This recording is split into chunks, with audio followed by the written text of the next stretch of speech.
Hey everybody, Clint here at Sundance. I got a chance to see Knock Knock, Eli Roth's latest movie.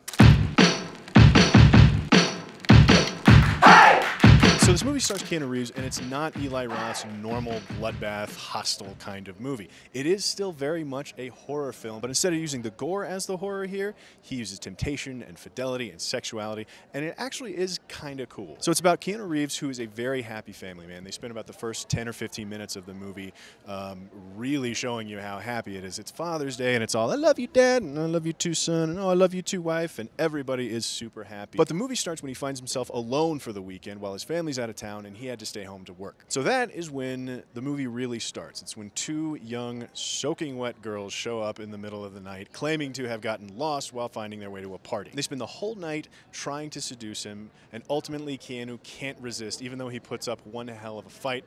Ultimately, he gives in. Then, of course, it turns out that the girls are completely insane and that they're using this to punish Keanu Reeves for his infidelity. And this is the part of the movie that really, it kind of goes off the rails. Up until this point, both Keanu Reeves and Eli Roth did a really good job of keeping the movie really in the character's perspective. Like, it starts out when these girls show up as sort of this weird kind of masturbatory fantasy, and then it transitions as the girls start flirting with him into this really effective middle-aged guy with younger women kind of dynamic that's super awkward, and the girls start flirting just a little bit more. And then when it's clear that the girls are not going to take no for an answer, it turns into this panicky kind of, oh God, what am I going to do with this? But then once the act itself happens, which in itself is shot in a really sort of horror film looking dynamic with a lot of really quick cuts, and it's over in a flash without really knowing what's going on.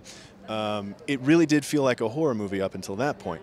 From then on, it starts to get a little stock in terms of the torture porn stuff that you've come to expect. They keep Keanu Reeves tied to a chair, they torture him, it dips its toes into kind of a morality play about, you know, who was right and who was wrong, but ultimately it's really kind of frustrating and unclear as to the motivations of who's doing what and why.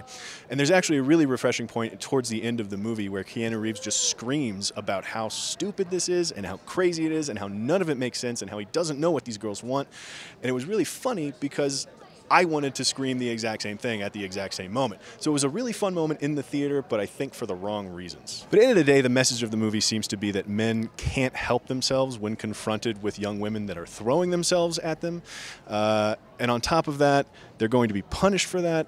And on top of that, that's not fair. And ultimately, I just couldn't go there with Eli Roth.